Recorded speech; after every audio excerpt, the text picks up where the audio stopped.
The Great Hall of the Galactic Council was a marvel of engineering, a vast chamber suspended above a glowing nebula, its crystalline walls pulsing with light from 1,000 alien languages. Delegates from every major species sat in their hovering platforms, arranged in a massive circular formation. Some were towering beings of muscle and carapace, others were floating masses of bioluminescent tendrils. All of them turned their attention to the center of the chamber, where the human delegation stood, awaiting their fate. Ambassador Elias Carter adjusted his formal uniform, keeping his expression neutral as the High Arbiter, a towering insectoid with eyes like polished black stone, prepared to speak. Decades of effort, diplomacy, and sacrifice had led to this moment. Humanity had proven itself in every possible way, scientifically, economically, and militarily. They had uplifted struggling civilizations, pioneered interstellar trade routes, and even fought in wars that weren't their own, all in the hopes of earning a rightful place among the stars. The High Arbiter's mandibles clicked together as it finally spoke, its voice resonating through the hall like the grinding of stone. After thorough deliberation, the Council has reached a decision regarding humanity's petition for full galactic citizenship. The chamber was silent.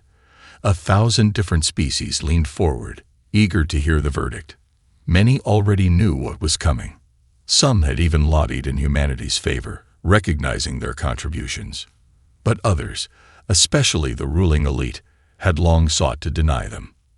Elias held his breath. The petition is denied. The words were like a gunshot in a vacuum. Cold. Absolute. Final. Murmurs erupted among the assembled species. Some exchanged uneasy glances, while others chittered in amusement. Elias felt his stomach tighten, but he did not let his expression change. The High Arbiter continued, its tone impassive. Humanity has proven itself capable. However, capability alone does not grant one the right to lead. The great civilizations of this council are defined not only by their technological achievements, but by their cultural refinement, their biological superiority, and their long-standing contributions to galactic stability. Elias narrowed his eyes. Biological superiority. That was a new excuse. Last time, it had been lack of historical precedent. Before that, it was insufficient diplomatic influence. The reasons changed, but the answer remained the same. Furthermore, the Arbiter droned on. Humanity's history of aggression, its unpredictable nature, and its lack of a unified planetary governance make it an unsuitable candidate for full membership.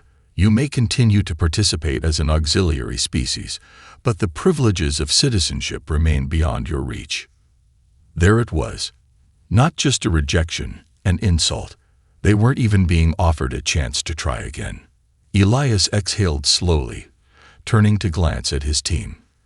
They remained composed, though he could see the fury in their eyes. He stepped forward, his voice steady. We understand the Council's decision. The High Arbiter twitched, surprised at the lack of protest. Then you accept your place. Elias smiled. Oh, we understand completely. Then he turned and walked away. They had asked for a seat at the table. Now, they would take the whole throne. The rejection spread through human space like wildfire. News broadcasts, diplomatic leaks, and first-hand reports from those present at the hearing painted a clear picture. Humanity had not simply been denied citizenship. They had been dismissed. The Galactic Council had made a fatal mistake. They believed humanity would accept their fate, that they would continue working, fighting, and innovating for a galactic order that saw them as nothing more than expendable labor. They were wrong. Across the galaxy, humans were already entrenched in every aspect of civilization. They piloted the freighters that carried goods between distant worlds, repaired the fusion reactors that powered entire cities, and manned the security forces that defended countless colonies. They weren't just present, they were essential. And now, they were angry. The murmurs of change. On the fringe worlds, where the Council's influence was weak, alien merchants and workers shared quiet conversations in dimly lit spaceports. The humans built our entire defense network, an Urdak technician muttered, his scaled fingers tapping nervously on a metal table. The council says they're unworthy, yet they saved my colony from pirates last cycle. A Krell trader, his broad, fur-covered frame hunched over a mug of steaming broth, nodded. They protect the trade routes too. If they left tomorrow, our entire economy would collapse. They weren't the only ones who saw it. On frontier stations, human engineers received quiet acknowledgments from their alien coworkers, small nods, a firm handshake, or whispered words of support. Captains of interstellar shipping companies, many of them human, began adjusting their routes, prioritizing allies over those who looked down on them. In backroom meetings, military strategists, corporate leaders, and even black market smugglers began asking the same question. Why should humans serve a system that refuses to respect them? The hidden power of humanity. The council saw humans as reckless, emotional, and short-lived.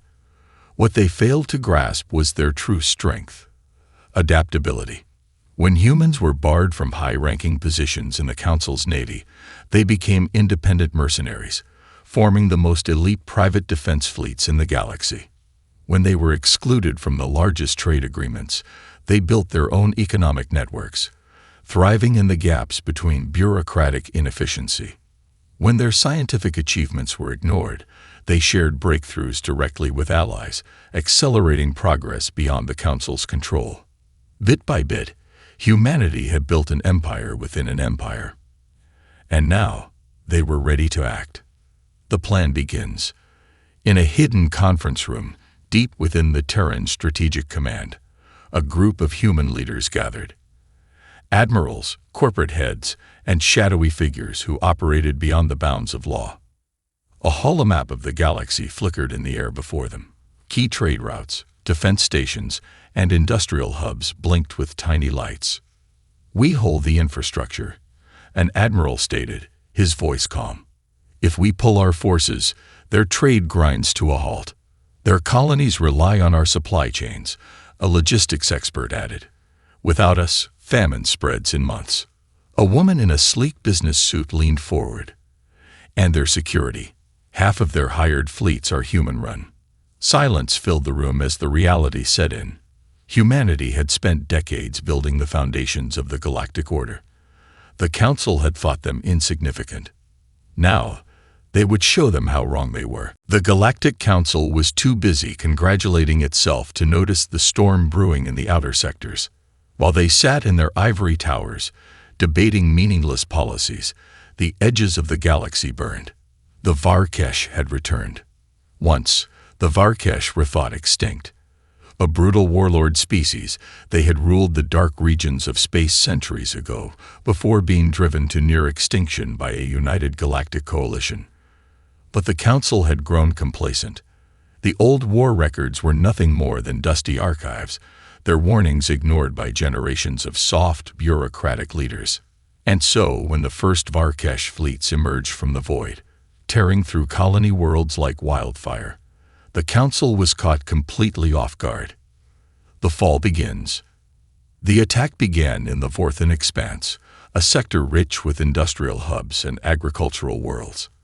At first, it was dismissed as a pirate raid, but when entire planets went silent, when escaped ships were found drifting in space, empty, their crews missing, the truth became clear. The Varkesh were not just returning.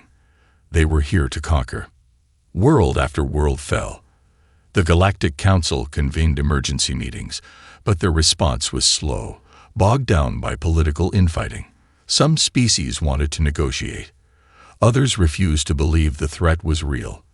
Their fleets, spread thin due to their reliance on human-run defense contracts, struggled to mount an effective counteroffensive. By the time the Council issued a formal declaration of war, it was already too late. Humanity moves first. Unlike the Council, humanity didn't hesitate. The moment the first distress signals were received, human warships, independent fleets, private security forces, and even civilian militia vessels mobilized. They didn't wait for orders because they had learned long ago that no orders would come. On the colony world of Perseus 9, a skeleton crew of human engineers and miners held off a full Varkesh assault for 3 days using scavenged weapons and sheer determination. By the time human reinforcements arrived, they had already turned the tide. In the trade hub of Halcyon Station, a group of human mercenaries refused to abandon their alien clients, rallying an outnumbered defense force and repelling the invaders in brutal close-quarters combat. Survivors from dozens of species looked at their human defenders and saw something the Council never had: leaders. The galaxy starts to choose sides. The Council still saw humans as expendable labor, but the rest of the galaxy, they were beginning to see the truth. Refugees from fallen worlds arrived at human-controlled stations, where they were actually given aid instead of waiting for weeks in bureaucratic limbo. Merchant fleets redirected their trade to human strongholds, knowing that only humans had the infrastructure to keep supplies moving. And the soldiers, the ones forced to fight under the Council's failing command, they began deserting in droves, seeking out human-led forces where victory was still possible. The Council refused to admit it, but the balance of power was shifting. The Council's desperation, even as human-led forces won battle after battle, the Council remained arrogant. They cannot be allowed to rise above their station, one counselor hissed during a secret meeting. If they win this war, they will demand power. They are already taking it, another admitted grimly. Half our allies listen to them more than us. The High Arbiter's voice was cold. Then we ensure they lose. The Council wasn't just going to betray humanity. They were going to hand them over to the enemy. The Council's betrayal was not a dramatic declaration. It came in the form of silence. Human fleets had held back the Varkesh on every front.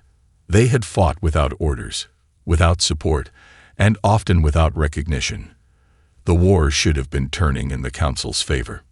Instead, reinforcements stopped arriving. Supply shipments to human-controlled sectors mysteriously vanished. Intelligence reports from the Council ceased. Entire planets under human protection were left vulnerable as the promised backup never came. And then, the worst blow landed.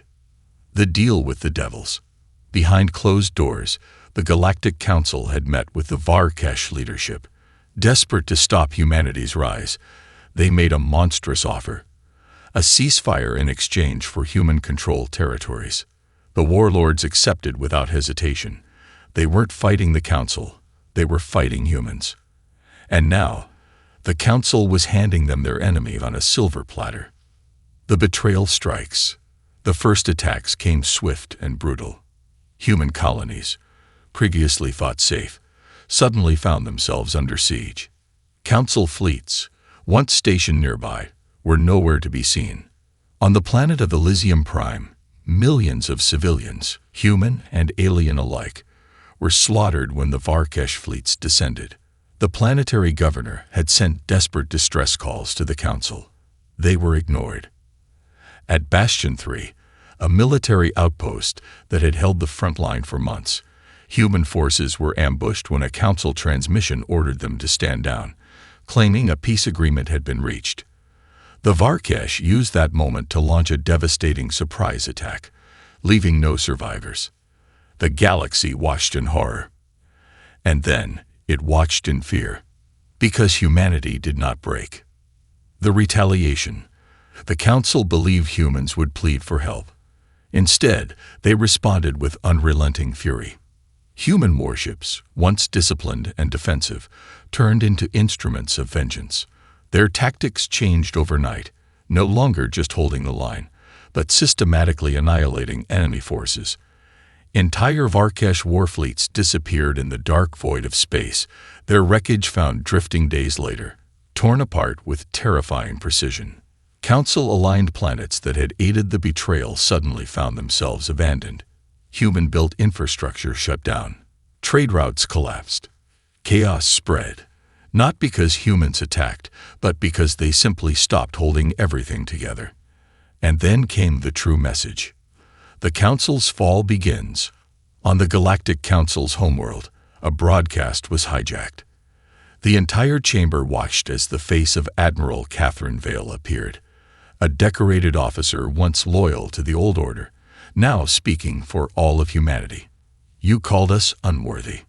Her voice was calm, but every syllable carried the weight of a storm. "You used us as your soldiers, your builders, your explorers. We bled for your wars. We held your empires together.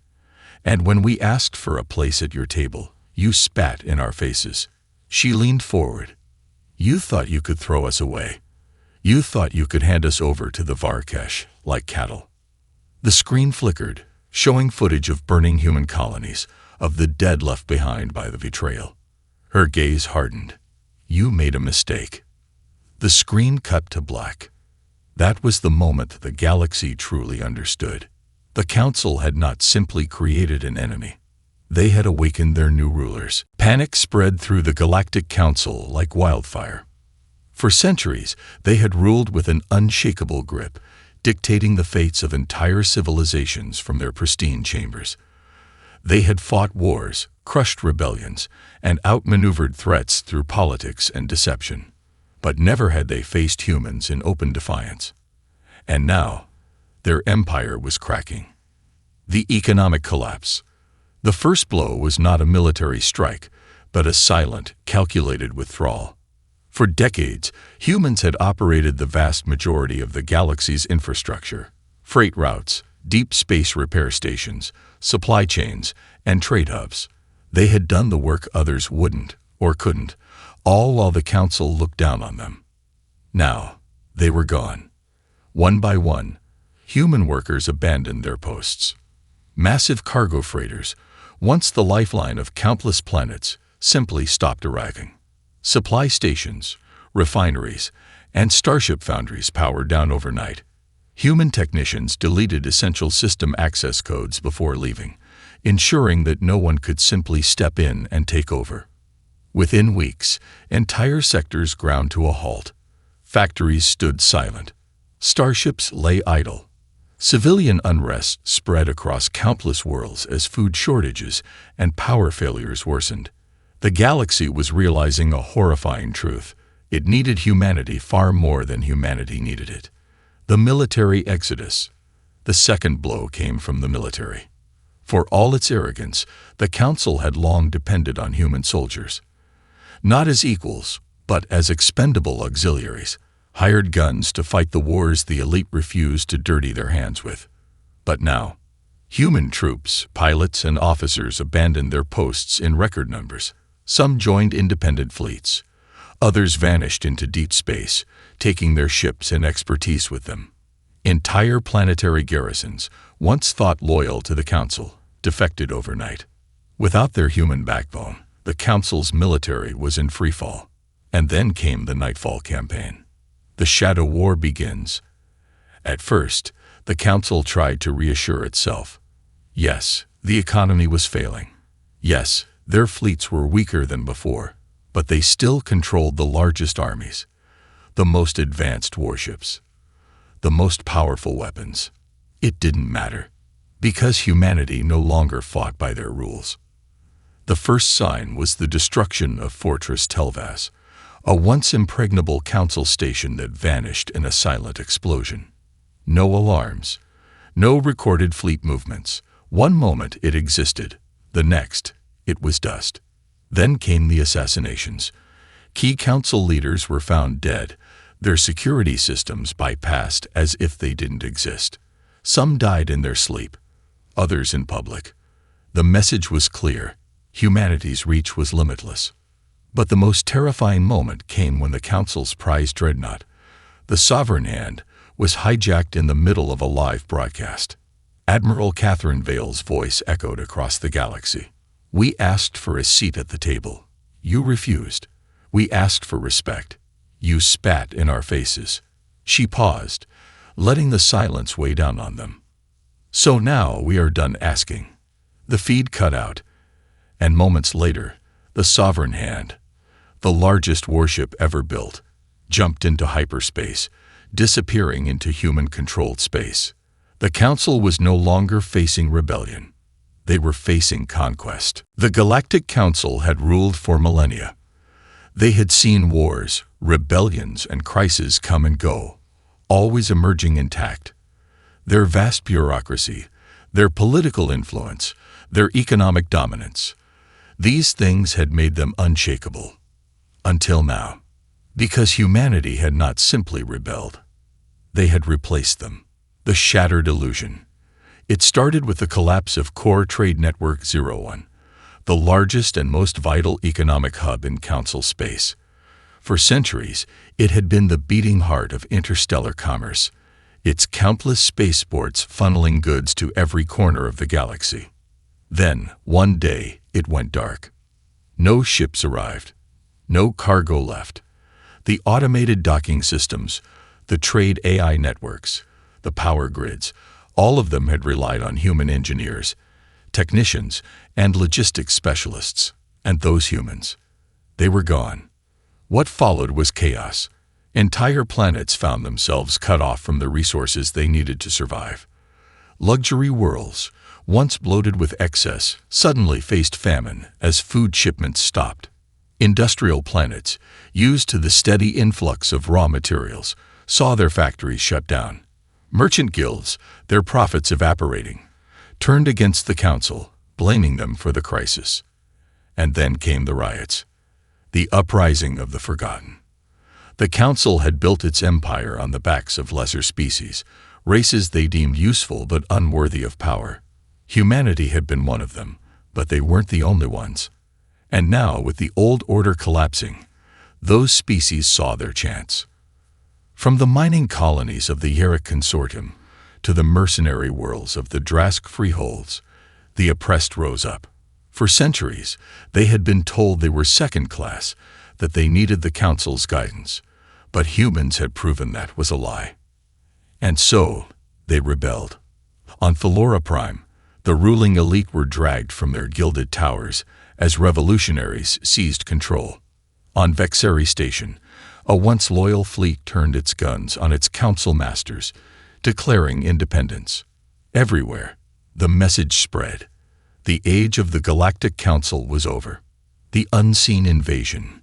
Desperate, the Council turned to its military, ordering what was left of its fleets to crush the uprisings. But there was a problem. Those fleets were already under attack.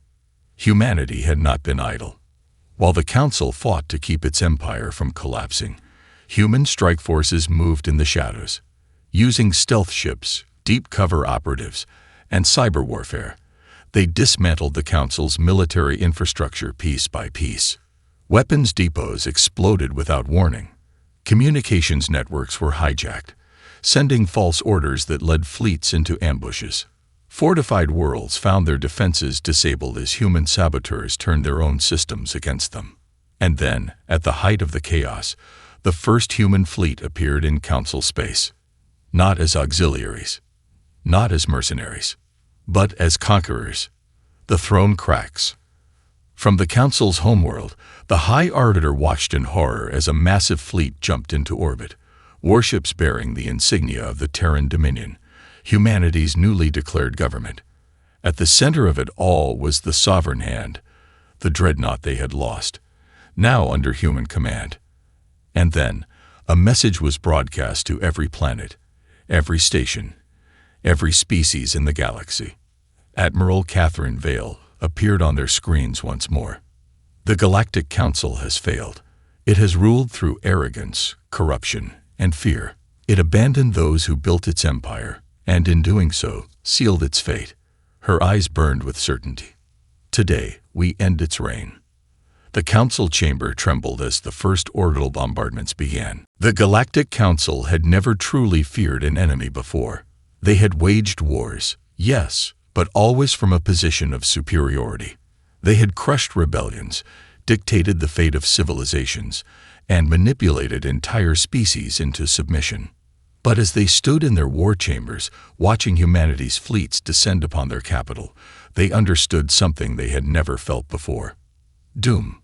The siege of the Council homeworld. The planet Varun, the heart of the Galactic Council, had never been touched by war. Its skies had never known the shadows of hostile warships. Its towering spires had never trembled under bombardment. Until now.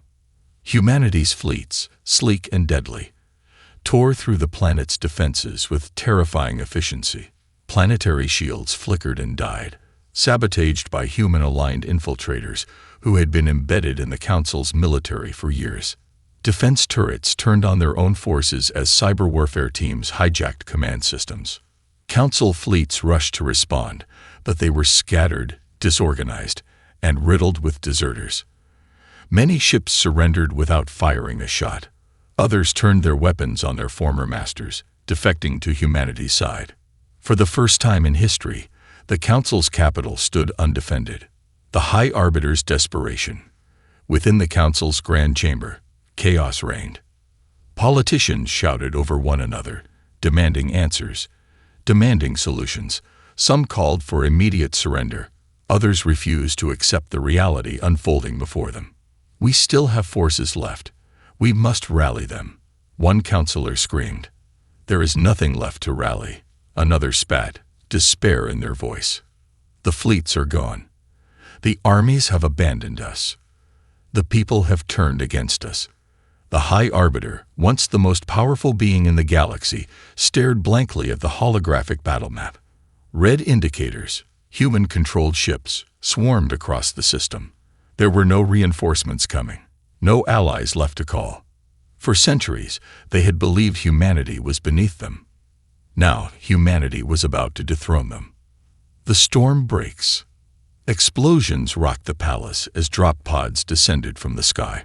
Human strike teams breached the capital, moving through the streets with military precision. They did not pillage. They did not destroy needlessly. They moved with purpose. This was not a battle. This was an execution. Council guards, once the most feared elite warriors in the galaxy, found themselves outmatched at every turn. They had been trained to fight predictable wars, not the kind humanity wage. They fell quickly.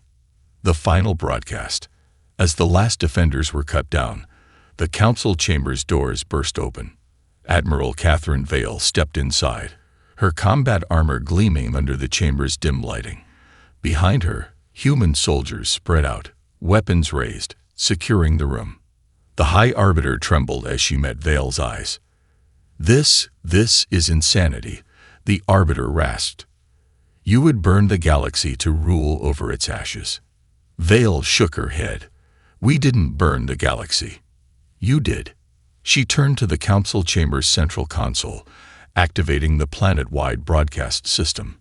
Every citizen, every soldier, every leader across the galaxy would hear what came next. She spoke only 3 words. "The council has fallen." Silence filled the chamber. Then the High Arbiter collapsed to her knees. Because in that moment, she knew humanity had won. The Galactic Council had fallen. Its banners were torn down. Its ruling class, once untouchable, now knelt in chains. The great chambers that once dictated the fate of the galaxy were silent, save for the echoes of boots marching through their halls. Humanity had not simply overthrown the old order. They had become the new rulers. The trial of the council. Across the galaxy, the broadcast of Admiral Catherine Vale's words, "The council has fallen," spread like wildfire. Some celebrated. Others despaired. Many simply watched, waiting to see what humanity would do next. They did not have to wait long. In the heart of the former council capital, a grand tribunal was assembled. The surviving councillors, now prisoners, were brought before the galaxy to answer for their crimes.